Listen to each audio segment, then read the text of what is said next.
London town's a fine town, and London sights are rare. And London ale is right ale, and brisk the London air. Man, can you believe that? Playing the flute and reciting poetry in the same show. What's Hueytown coming to? Anyway, that old toast really describes Willie T. Ribbs' life in England. Those were great times, and not long after he sipped that first victory toast, a friend invited Willie T. to tag along to a party in London. He didn't even know the hostess, a student at South London College, and he certainly didn't know what would happen next. I never knew I was going to be married to a racing driver. I never knew I was going to live here, be in this country. I didn't have any visions of that at all. But Willie T. had a vision. He had proven himself in England, and now he had to carve out a niche for himself in this country. In 1978, Willie T. Ribbs made his professional racing debut in the United States, driving a Formula Atlantic car in the Long Beach Grand Prix. Though the early races were not spectacular successes, Willie T. ran well enough to catch the eye of the late Jim Truman. Truman loved racing and had a knack for spotting new talented drivers like Bobby Rahal and launching their careers. If it wasn't for Jim Truman, I would not be sitting here with you today. You know, I had just come back from England and I was struggling very hard to get a sponsor, to get support. And I met him at Laguna Seca, and I knew about Red Roof Inns, but I didn't know who I was the president. So he said, I can help you. And I really didn't believe him because I'd heard it before. You know, you talk to many people and you know for yourself that if ifs and buts were candy and nuts, it'd be Christmas every day. And that's what I had got a lot of. And Jim right away made things happen. The highlight of Ribbs' Formula Atlantic campaign came in 1982. He won the pole at Long Beach and led the race until the engine blew. The next year, he finally hooked up with a real team with a real sponsor, and he won his first American race in the Rose Cup in Portland. He scored 4 more victories that season, finishing second in the SCCA points. He was Trans Am Pro Rookie of the Year. It was the first year that I was paid to drive. It was my first year that I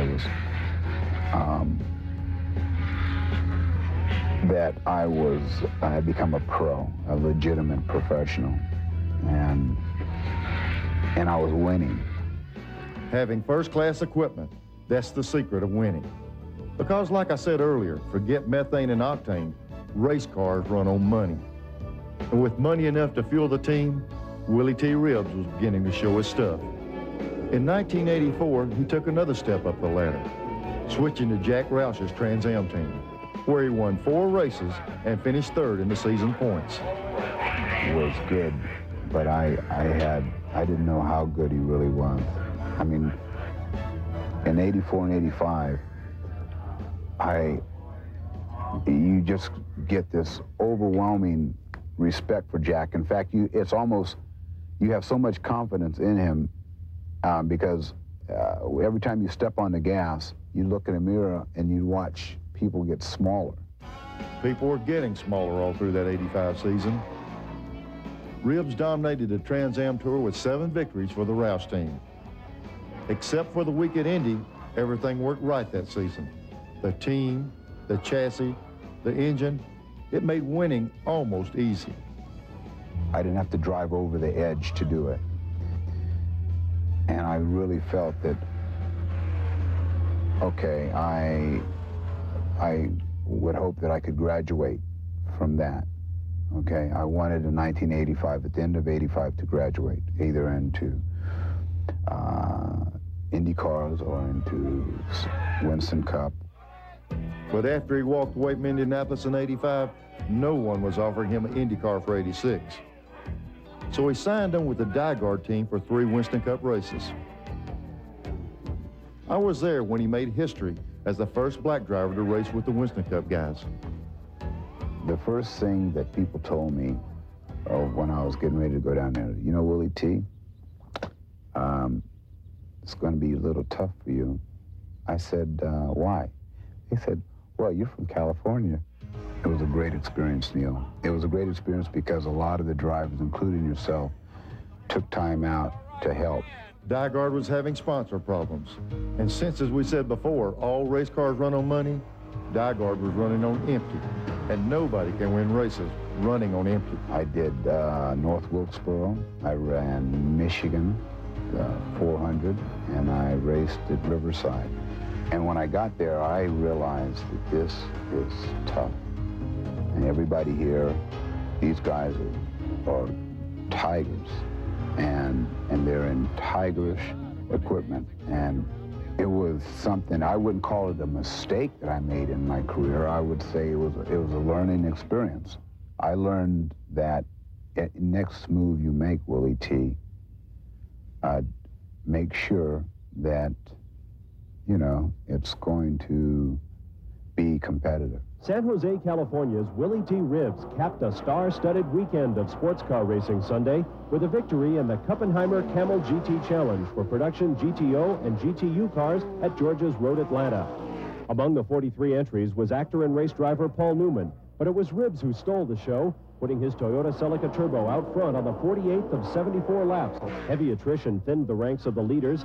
Fast qualifier Jack Baldwin suffered a mechanical breakdown in his Chevy Camaro, as did defending series champion Scott Pruitt in his Ford Mustang. Tommy Riggins and his Camaro ran afoul of a fellow competitor, a fate that would also claim the Toyota of current series points leader Chris Cord.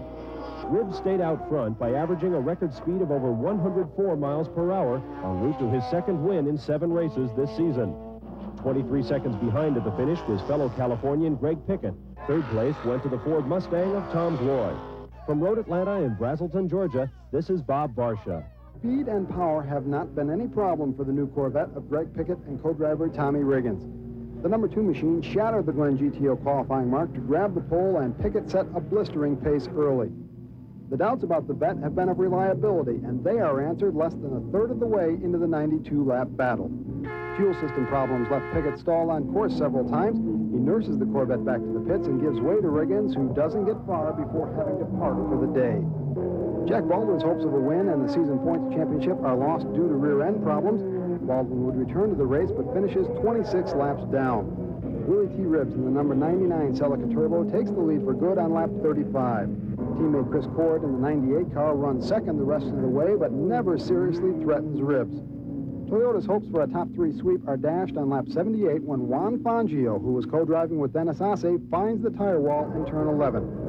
Ribbs cruises to his 4th win of the season, 57 seconds ahead of Cord. His second-place finish gives Chris Cord the GTO Season Points Championship.